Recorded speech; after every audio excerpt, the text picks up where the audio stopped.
de Jesus por isso.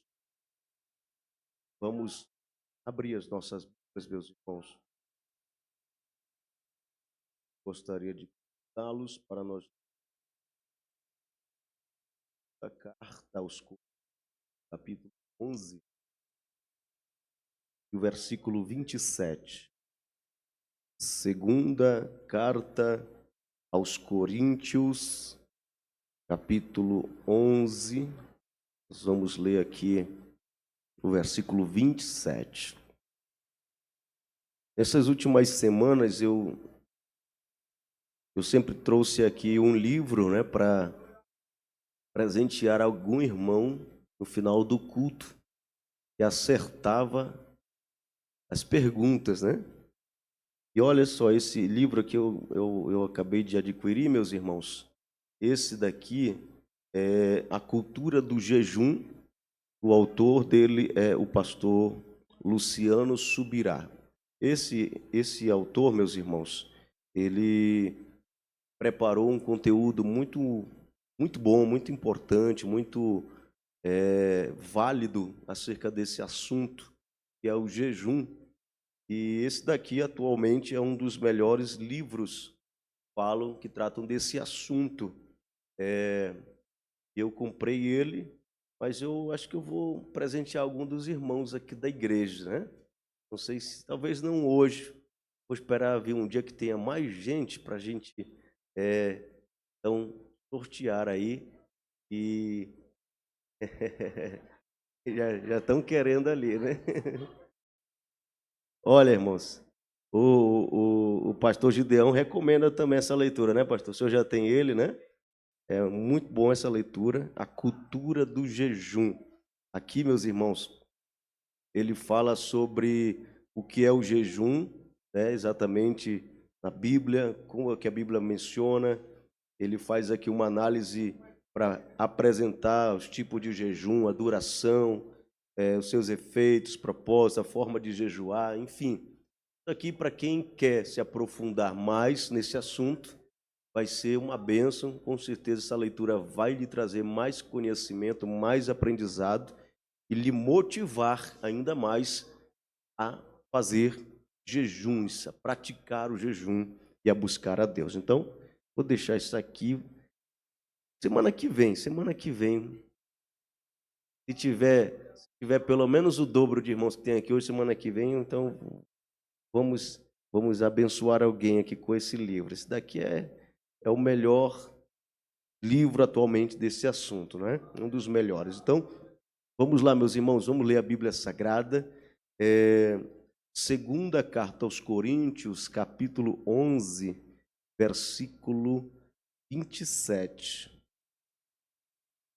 Segunda aos Coríntios, capítulo 11, versículo 27, está escrito assim: em trabalhos e fadigas, em vigílias, muitas vezes, em fome e sede, em jejuns, muitas vezes, em frio e nudez. Eu vou repetir esse versículo para você prestar bastante atenção. Segundo aos Coríntios, capítulo 11, o versículo é o 27.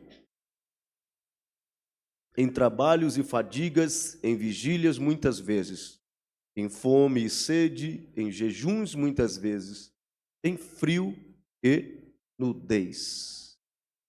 Aqui, meus irmãos, o contexto deste versículo, ele vem nos falar sobre alguns sofrimentos do ministério do apóstolo Paulo. Paulo, queridos irmãos, como nós sabemos, ele foi um homem que perseguiu a igreja do Senhor nos seus primeiros tempos, nos seus primeiros momentos. Ele era um perseguidor do evangelho. Ele pegava cartas com as autoridades da época, as autoridades civis e religiosas, pegava autorizações para ele viajar para cidades onde ele ia buscar cristãos para mandar prender. E esses cristãos muitas vezes eram presos outras vezes eram torturados, outras vezes eram levados para serem mortos também, porque estava instalada uma grande perseguição contra o cristianismo, contra a igreja naquela época, a igreja primitiva. Haja vista que Paulo fazia isso achando que ele estava trabalhando para Deus, porque ele era um fanático religioso, ele era um extremista da sua religião, do judaísmo, ele era da ramificação mais radical do judaísmo, ele era um fariseu. Então, fazendo isso, ele achava que estava fazendo bem, retirando a seita que estava surgindo no meio do judaísmo, retirando os hereges que pregavam uma doutrina falsa, diferente da que eles haviam aprendido. Ele achava que estava trabalhando para o Senhor. Até que um dia ele se encontrou com Cristo no meio do caminho, quando ele estava numa dessas viagens de perseguição, indo para a cidade de Damasco, na Síria.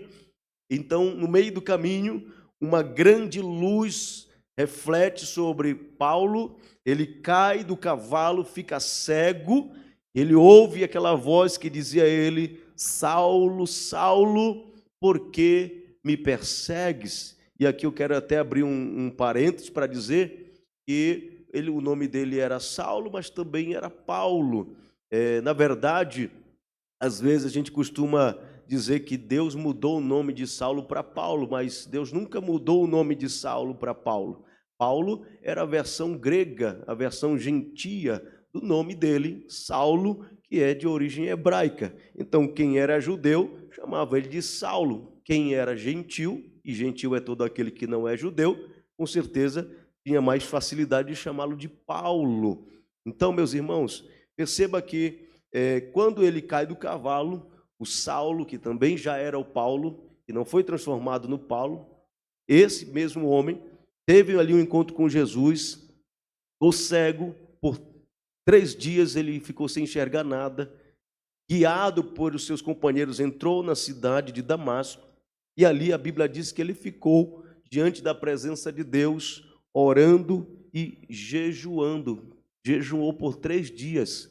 3 dias não comeu nem bebeu, porque ele estava totalmente impactado por aquela experiência que ele havia tido com Cristo. O próprio Jesus se revelou a ele no meio do caminho e disse: Saulo, Saulo, por que tu me persegues? A quem eu persigo, Senhor?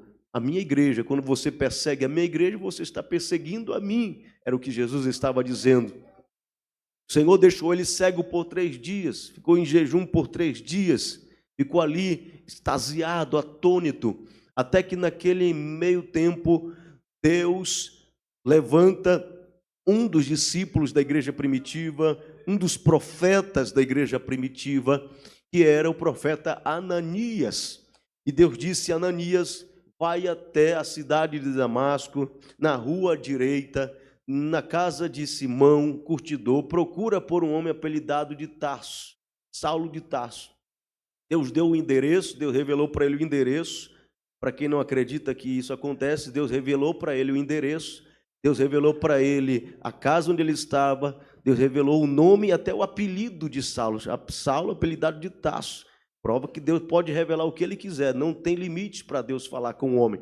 Aí o Ananias disse: Senhor, mas como eu vou lá, se esse homem é um perseguidor da igreja, por onde ele tem passado, gente tem sido presa, gente tem morrido. E o Senhor disse: vai, porque este é para mim um vaso escolhido para levar a minha palavra aos gentios. E importa que ele sofra por amor ao evangelho. Ou seja, Deus estava dizendo: de perseguidor, ele vai passar a ser perseguido. De opressor, ele vai passar agora a padecer por causa do meu nome, do meu evangelho. E aqui, meus irmãos, o texto que nós acabamos de ler, segundo aos Coríntios, capítulo 11, nós vamos encontrar aqui, a partir do versículo 16, Paulo, que também era o Saulo, ele apresentando algumas das coisas que ele experimentou no decorrer da sua vida ministerial, coisas que ele teve que enfrentar em sofrimento por causa do evangelho. ele disse que ele apanhou muitas vezes, ele disse que ele teve que sair fugido de algumas cidades, foi apedrejado em algumas cidades, ele foi açoitado, ele foi preso. Ele conta aqui muitas coisas que aconteceu na vida dele, sofreu perigos de morte, pelos da sua própria pátria, que ele chama de patrícios, que patrício é referente à pátria, ou seja, seus próprios conterrâneos, seus nacionais da sua pátria o perseguiam, os gentios o perseguiam, por onde ele passava, ele disse: eu sofri naufrágios, eu passei fomes, passei privações, fui apedrejado. E ele diz assim, o versículo 27 que nós lemos: eu estive em trabalhos e fadigas, ou seja, eu me cansei pregando o evangelho, eu me cansei viajando, eu me cansei fazendo a obra de Deus, passei muitas noites em vigílias, muitas noites acordado, muitas noites buscando a Deus e muitas noites pregando ou viajando nas madrugadas. Ele diz também: passei fome, passei sede, mas o que me chama a atenção e o que eu quero chamar a atenção de vocês hoje é isso. Ele diz assim também: e em jejuns, muitas vezes. Perceba que no versículo 27, meus irmãos, ele diz assim: olha, eu passei fome e sede. E em seguida ele diz: e em jejum. Isso nos prova, isso nos mostra que existe uma grande diferença entre você passar fome e você está jejuando. Paulo podia simplesmente parar e dizer: ó, eu passei fome e passei sede. Mas ele faz questão de dizer também, além de passar fome e passar sede, teve vezes também que eu me propus a fazer jejum. Muitas vezes, em frio, em nudez, mas eu estava buscando a Deus, fazendo a minha parte, consagrando a minha vida a Deus. Então, meus irmãos, o jejum, primeira coisa que Paulo está nos mostrando aqui, ele é diferente de passar fome. Eu já disse na semana retrasada que jejuar é diferente de fazer dieta, e jejuar também é diferente de passar fome. Nós, irmãos, precisamos entender que quando nós decidirmos jejuar, o nosso jejum não tem que ser apenas uma privação de alimento. Nós temos que nos privar de alimento, mas ao mesmo tempo estabelecer um propósito para que aquele momento não seja apenas um momento de passar fome, não seja apenas um momento de ficar sem comer ou beber. Aquele momento tem que ser um momento dedicado a Deus, com um propósito diante de Deus, para que Deus ele venha nos atender naquele momento em que nós estamos dedicando para o Senhor, aquele dia ou aquelas horas em jejum. Então, meus irmãos, jejum, ele não é dieta, o jejum não é ficar com fome, Eu não posso simplesmente dizer: atrasou o café, atrasou o almoço, então diz: eu vou jejuar, então, já que eu só vou comer de tarde mesmo, né? E aí a gente acaba misturando as coisas. O jejum ele tem que ser preparado, ele tem que ser com um propósito estabelecido, ele tem que ser voluntário, ele tem que ser algo para agradar o coração de Deus. E eu quero que você entenda comigo nesta noite alguns propósitos do jejum, algumas finalidades do jejum na vida de um cristão, de acordo com a palavra de Deus. E eu vou pedir para você manter a sua Bíblia aberta agora, para nós verificarmos aqui algumas referências bíblicas que vão nos guiar por esse estudo, para que nós entendamos alguns dos propósitos do jejum. Eu peço que você dobre a sua atenção e entenda que o primeiro propósito do jejum, irmãos, o maior de todos os propósitos do jejum, é você buscar mais comunhão com Deus, é você buscar se aproximar mais de Deus, é você buscar ter uma intimidade maior com o Senhor. Todos os outros propósitos, todos os outros motivos que nos levarem a jejuar, eles serão secundários, eles serão em segundo plano, mas o primeiro plano, a primeira finalidade, o primeiro e grande propósito do jejum é exatamente nós nos aproximarmos mais de Deus, nós nos tornarmos um pouco mais espirituais, um pouco mais íntimos do Senhor, Porque quando nós estamos jejuando, nós estamos dizendo, eu estou dizendo não para o meu desejo, para a minha carne, e estou dizendo sim para a vontade de Deus, para as coisas de Deus, para o mundo espiritual. Louvado seja o nome de Jesus. Então, primeiro grande motivo pelo qual o crente jejua. Existem muitos motivos para nós jejuarmos. Existem muitos propósitos pelos quais nós podemos jejuar. Nós podemos jejuar para Deus nos dar uma vitória, nós podemos jejuar em prol da salvação de uma pessoa, em prol da libertação de alguém, nós podemos jejuar para Deus ele nos curar de alguma enfermidade, nós podemos jejuar com muitos propósitos, mas o maior, principal de todos eles é para nós nos tornarmos mais íntimos e termos uma comunhão mais próxima do Deus da nossa salvação. Quem entende isso, diga glória a Jesus. Então, quando você resolver fazer um jejum, não faça um jejum de qualquer maneira, não faça um jejum de qualquer jeito. Se prepare, se programe, se planeje, tire momentos no decorrer do seu dia para você ler a Bíblia, para você cantar um hino, para você fazer uma oração, mesmo que você esteja trabalhando, mesmo que você esteja estudando, mesmo que você esteja limpando, cuidando da casa, mas você pode tirar ali um momento para você se separar, falar com Deus, cantar um louvor, e você estará então apresentando a tua oferta diante do altar de Deus. O teu jejum não será simplesmente ficar sem comer, o teu jejum será ficar sem comer, mas com o propósito de buscar a presença do Senhor.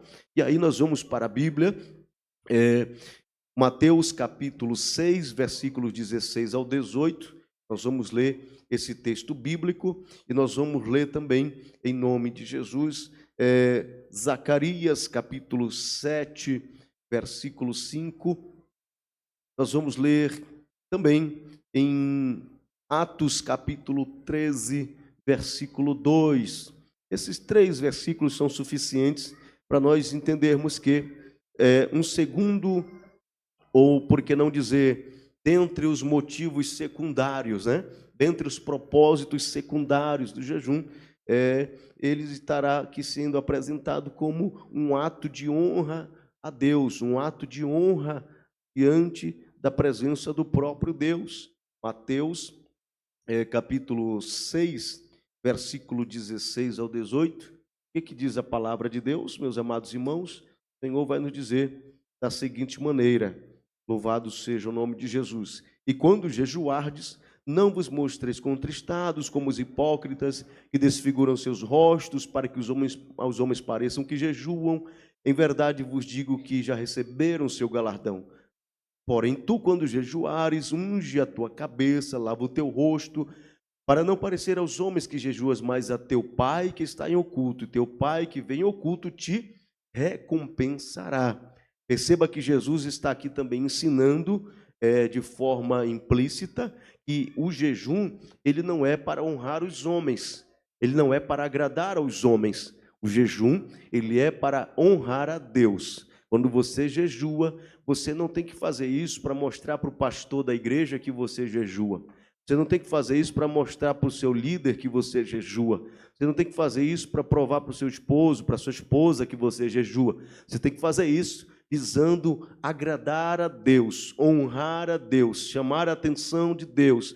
Jesus estava dizendo, o teu Pai que te vê em secreto, é Ele que vai te recompensar, porque a honra é para Ele.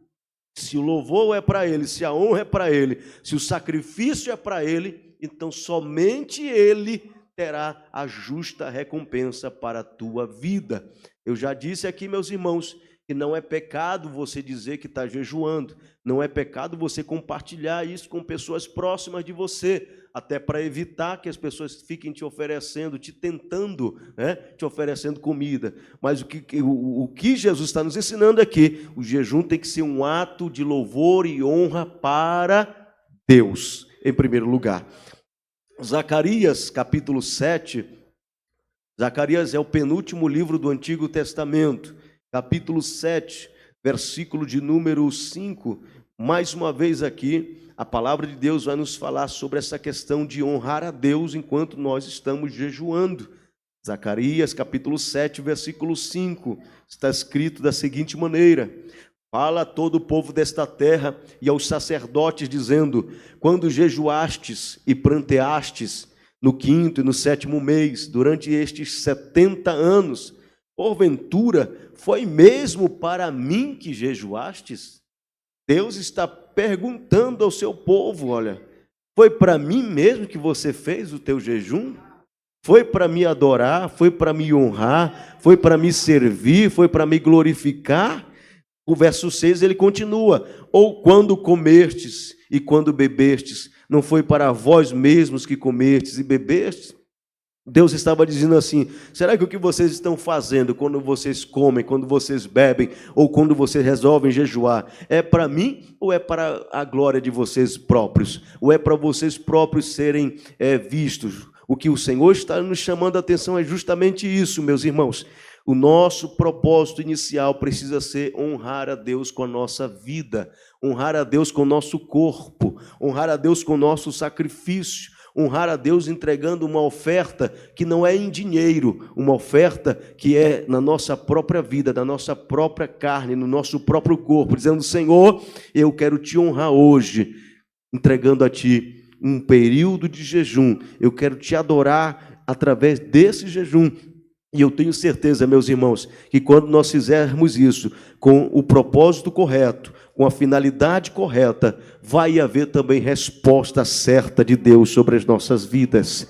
Então vamos para Atos capítulo 13 e o versículo 2, onde a palavra vai nos revelar que isso estava acontecendo na igreja primitiva. Atos 13, 2.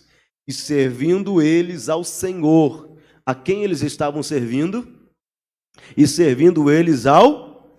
Perceba que eles estavam fazendo para o Senhor. Eles estavam glorificando ao Senhor, servindo ao Senhor, adorando ao Senhor, honrando ao Senhor. Olha, e servindo eles ao Senhor e jejuando. Perceba que o jejum estava fazendo parte de um conjunto. Você percebeu que aqui nesse versículo o jejum fazia parte de um contexto, fazia parte de um pacote, na medida que eles serviam ao Senhor, na medida que eles buscavam ao Senhor, eles estavam também praticando o jejum. Então, perceba, irmãos, que o primeiro propósito do jejum precisa ser esse: um ato visando a honra do nome do nosso Deus. Um ato de honra diante da presença do Senhor. O teu jejum, meu irmão, precisa ser um culto. É isso que eu estou querendo dizer. Teu jejum precisa ser um culto particular seu com Deus. Teu jejum precisa ser um culto íntimo e pessoal, onde você vai cultuar a Deus, honrar a Deus, através desse teu propósito. Quem entende isso, diga amém. Então vamos para mais um propósito do jejum. Se o primeiro propósito, perceba, lembre-se que eu estou falando de propósitos secundários. O primeiro, maior de todos eles, nós já falamos que é buscar comunhão com Deus, manter intimidade com Deus. Mas vamos para um segundo propósito diante da palavra do Senhor, e eu peço que você abra a sua Bíblia em Salmos 69, o verso 10, Salmo 69, o verso 10, lembrando que o livro dos Salmos, irmãos, é um livro poético, e, portanto, nós não falamos capítulo e versículo, nós falamos número e verso, como de um poema realmente. O Salmo de número 69 e o seu verso de número 10. Vamos para a palavra do Senhor. Olha o que diz a Bíblia Sagrada, meus irmãos. Quando chorei e castiguei com jejum a minha alma, isto se me tornou em afrontas. Mas o que interessa para nós aqui é a parte A. Quando chorei e castiguei com jejum a minha alma. Perceba que o salmista, ele resolve agora se humilhar diante de Deus, castigando-se a si mesmo. Ele usa esse termo forte de castigo, no sentido de que ele estava realmente se mortificando, quebrando os seus próprios desejos, mortificando a sua carne, renunciando o seu ego e dizendo: eu vou me sujeitar para que o nome do Senhor seja exaltado. E aí ele vai se humilhar diante da presença de Deus, porque a Bíblia aqui vai mostrar que enquanto ele jejuava, ele também chorava, ele se derramava diante do Senhor. Então, um segundo propósito do jejum na Bíblia é o crente humilhar-se diante de Deus. Humilhar-se diante de Deus. Salmo 69, o verso 10. Vamos também para Esdras, lá atrás, volte lá atrás nos livros históricos. Esdras, capítulo 8 e o verso 21. Nós vamos encontrar aqui mais um texto que nos mostra um ato de humilhação diante de Deus. Esdras 8, 21. E depois nós vamos pular para Isaías 58, 3. Mas vamos primeiro em Esdras, capítulo 8, versículo 21. Olha o que diz a palavra de Deus. Então apregoei ali um jejum junto ao rio Ahava para nos... O que está escrito aí, irmãos? Para nos humilharmos diante da face de nosso Deus. Perceba que Esdras, o sacerdote, levantou um jejum coletivo, não era um jejum particular esse, era um jejum coletivo. Todo o povo que estava ali viajando, que estava ali, era uma das caravanas que voltavam do cativeiro, que voltavam do exílio, estavam voltando para Israel. Ele disse: nós paramos junto às margens do rio, paramos junto ao rio Ahava, e ali nós apregoamos um jejum para nos humilharmos diante da face do nosso Deus, para lhe pedirmos caminho seguro para nós, para nossos filhos e para os nossos bens. Quantos acreditam que quando nós nos humilhamos, Deus cuida de nossas coisas, de nossas famílias, de nossas vidas? Glória a Deus! Porque, irmãos, jejum é uma forma de você dizer: eu não posso nada, mas eu tenho um Deus que pode todas as coisas. Jejum é uma forma de você dizer: eu não faço nada, porque eu não tenho poder, eu não entendo de nada, mas eu tenho um Deus que pode, e Ele, querendo, vai agir de uma forma extraordinária. Você está reconhecendo que existe alguém superior e que você está debaixo da potente mão daquele que reina sobre todas as coisas. É um ato de humilhação. Vamos ver o que diz a Bíblia em Isaías 58 e o verso número 3, Isaías 58, 3, diz assim, dizendo: por que jejuamos nós, e tu não atentas para isso? Por que afligimos as nossas almas, e tu não o sabes? Eis que no dia em que jejuais, achais o vosso próprio contentamento, e requereis o vosso trabalho. Aqui, meus amados irmãos, Deus está nos falando sobre o jejum que é aceitável diante dele. Qual é o jejum que é aceitável diante de Deus? É o jejum onde as pessoas estão visando realmente reconhecer a sua pequenez diante da glória de Deus, se humilhar diante do Senhor e buscar a face do Deus Todo-Poderoso. O profeta começa perguntando, questionando: por que, Senhor, nós jejuamos e tu não atentas? Por que nós jejuamos e o Senhor não responde quando nós afligimos a nossa alma? Deus está dizendo assim: se você jejuar, mas o teu jejum não tiver o propósito correto, não vai funcionar, não vai dar certo. Mas o propósito correto é, primeiro, ter comunhão com Deus, acima de todas as coisas, ter mais intimidade com Deus. Segundo, ele tem que ser para honrar ao Senhor, tem que ser um culto para agradar ao coração de Deus. Terceiro, é para você se humilhar e reconhecer que você é dependente de Deus em todas as coisas. Quando o crente jejua, meu irmão, ele se torna mais humilde. Ele se torna mais humilde. Quando você encontrar por aí um crente arrogante, prepotente, que gosta de falar mais do que todo mundo, gosta de ter a razão em tudo, gosta de estar certo em tudo, que não sabe reconhecer os seus erros, quando você encontrar alguém assim, pode prestar atenção, é uma pessoa que não tem experiência em buscar a Deus em jejum. Porque um crente que jejua, ele aprende a ser mais humilde, ele aprende a ouvir mais, ele aprende a reconhecer quando ele falha, ele aprende a pedir perdão, ele aprende a reconhecer que ele é um servo apenas e que quem manda e decide todas as coisas é aquele que está no comando, é aquele que fala, é aquele que revela, aquele que opera, é o Senhor das nossas vidas. Louvado seja Deus. Por isso que o apóstolo Pedro disse em 1 Pedro 5, meus irmãos, humilhai-vos sob a potente mão de Deus. Humilhai-vos sob a potente mão de Deus, e Ele em tempo oportuno vos exaltará.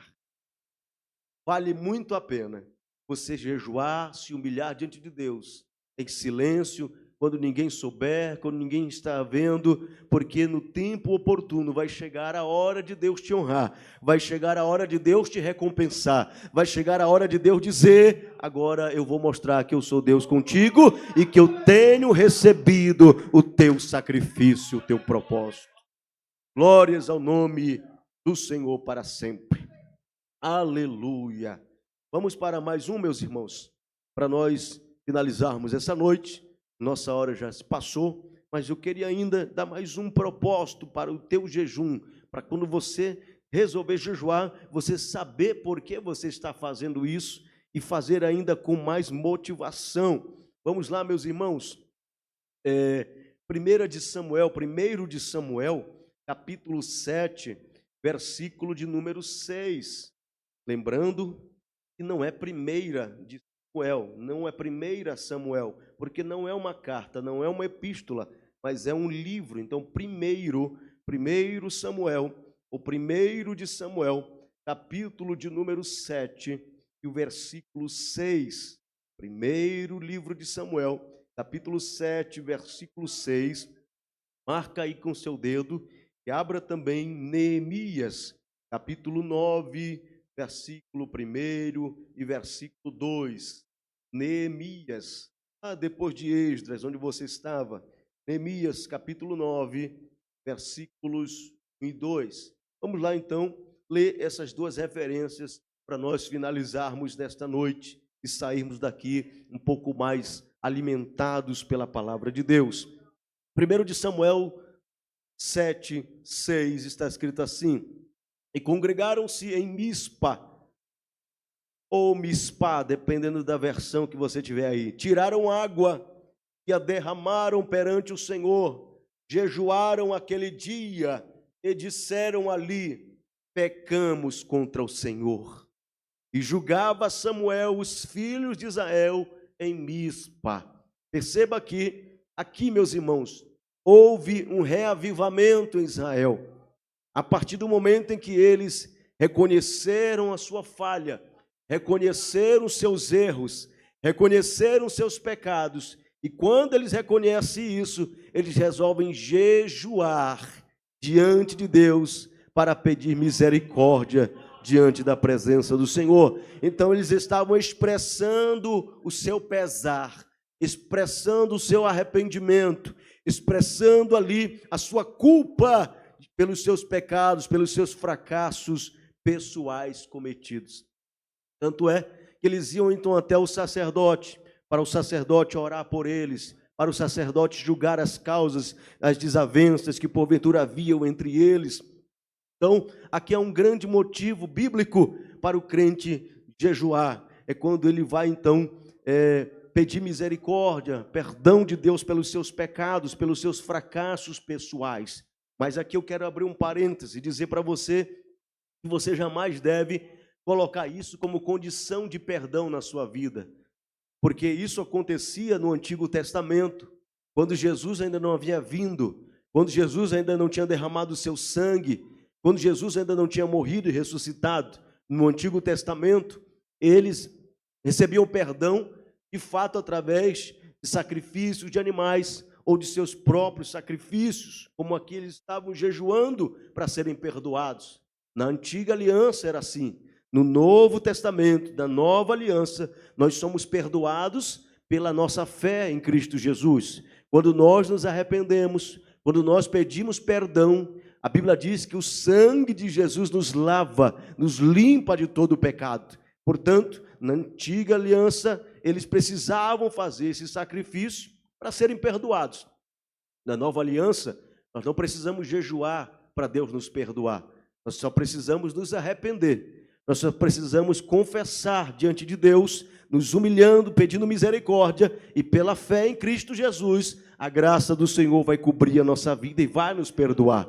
Mas isso também não impede o cristão de mostrar diante de Deus que, de fato, ele está decidido a mudar de vida, decidido a mudar o seu procedimento, decidido a trilhar um caminho novo. E como ele vai fazer isso? Ele vai se contristar diante de Deus. Ele vai derramar a sua vida diante do Senhor através do jejum, pedindo que Deus se compadeça dele mais a cada dia, a cada momento, pedindo para Deus, aleluia, lhe dá força, lhe dá graça, lhe dá ânimo, para que ele possa se levantar e servir a Deus de acordo com a palavra do Senhor nosso Deus.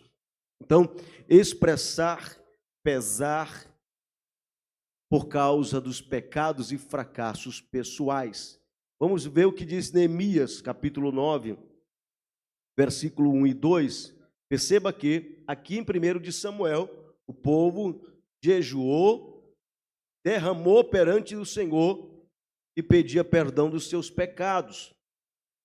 Mas aqui em Neemias capítulo 9, nós vamos encontrar no versículo 1 e no versículo 2, escrito da seguinte maneira: e no dia 24 deste mês, ajuntaram-se os filhos de Israel com jejum e com sacos, e traziam terra sobre si.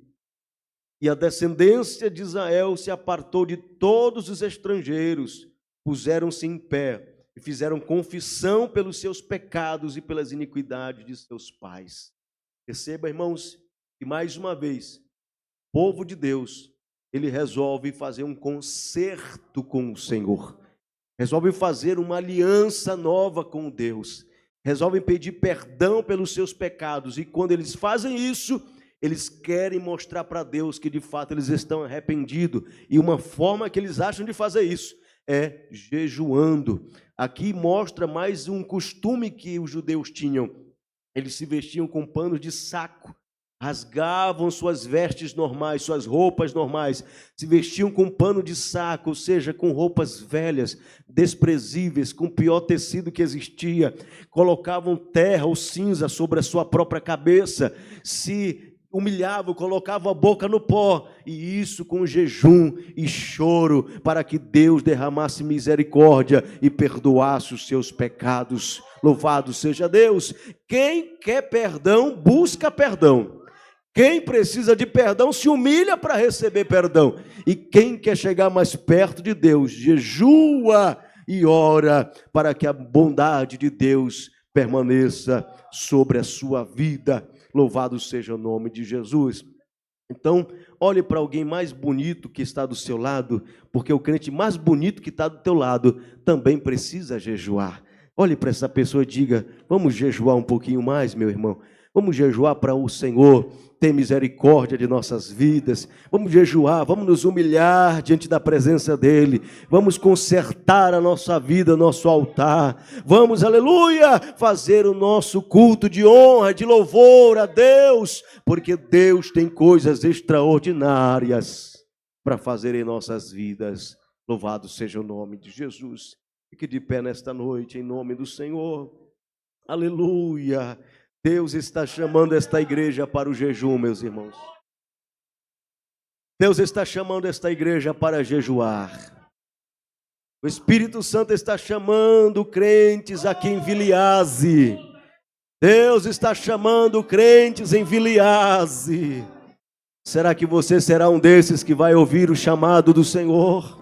Será que você é uma dessas que vai ouvir a voz, o chamado do Espírito e vai dizer: sim, Senhor, eu vou jejuar, eu vou orar, eu vou buscar a Tua presença, eu vou fazer propósitos diante de Ti, porque eu quero mais de Deus para a minha vida. Fecha os teus olhos aí onde Tu estás, em nome de Jesus. Fecha os teus olhos agora e levante as tuas mãos ao céu comigo. e peça graça ao Espírito Santo. Levante a sua voz e peça graça ao Espírito Santo. Peça força a Ele, peça ânimo a Ele, peça virtude dEle, porque só Ele pode te capacitar, só Ele pode te ajudar, só Ele pode te mostrar o caminho da oração, o caminho do jejum, o caminho da renúncia, o caminho da humilhação genuína, sincera. Oh, quando nós entendermos o caminho para o qual o Senhor está nos chamando, nós vamos ter novas experiências com Deus. Nós vamos receber coisas novas dos céus. O mundo espiritual será impactado. A nossa vida será impactada. A nossa casa será cheia da presença do Espírito do Senhor. Fecha os teus olhos em nome de Jesus Cristo e diga: Senhor, eu quero me humilhar mais diante de Ti. Eu quero reconhecer que eu não sou ninguém, que eu não posso nada, eu não sei de nada, eu não tenho nada, eu não consigo nada. Eu sou apenas um caco de barro no meio de outros cacos, mas Tu podes, Senhor, me levantar nas Tuas mãos. Aleluias. Deus está presente nesse lugar, meus irmãos. Deus está presente nesse lugar, minhas irmãs. Deus está presente em nosso meio, povo de Deus.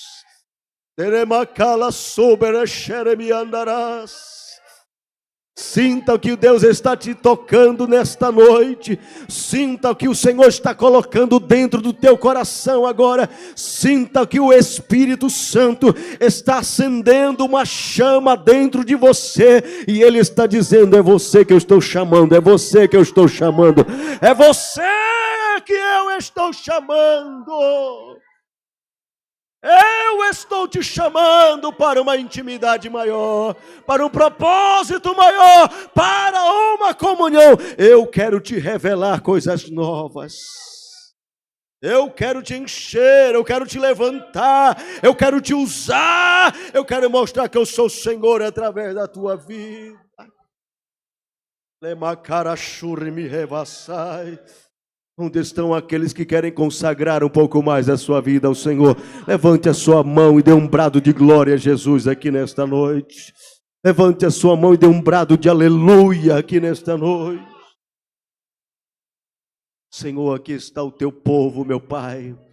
Despede a tua igreja debaixo da tua bênção, debaixo da tua segurança, debaixo da tua virtude. Nos fortalece, nos prepara, Senhor, para buscarmos mais a tua presença. É o que eu te peço em nome de Jesus. Amém. Glórias a Deus. Meus irmãos, semana que vem nós vamos dar prosseguimento ainda nesse assunto. Deus ainda tem muita coisa para nos falar sobre isso, irmãos. Deus está acendendo uma chama dentro do seu coração. E eu tenho recebido uma orientação de Deus, para quando nós terminarmos esse estudo bíblico, nós vamos fazer aqui, tirar um período coletivo de jejum. Nós vamos marcar um dia para nós estarmos aqui na casa de Deus, no templo, juntos, orando e jejuando.